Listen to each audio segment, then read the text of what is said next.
हे बघा ताई, तुमचा दादा काही चुकीचं बोलत नाहीये.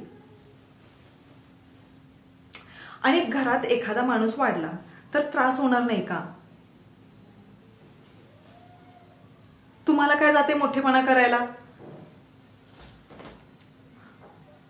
अहो अहो मला तसं म्हणायचं नव्हतं, गैरसमज करून घेऊ नका. हे बघा, मी काय म्हणते, या मोठ्या लोकांच्या लफड्यात आपण गरिबांनी न पडलेलंच बरं ना. आणि मला तर अजिबात वेळ नाहीये तुमच्या या मोठ्या मॅडमची काळजी घेत बसायला. अहो, घरात कामं काय कमी पडलेत का मला?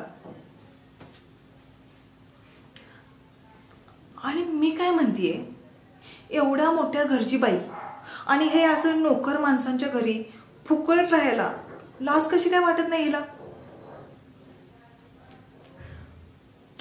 हे बघा, ऐकून घ्या, मी काय म्हणतेय, तुमचा दादा बोलतोय तसा पैसे द्यायला सांगा तिला, नाहीतर तिने इथून निघून गेलेलंच बरं.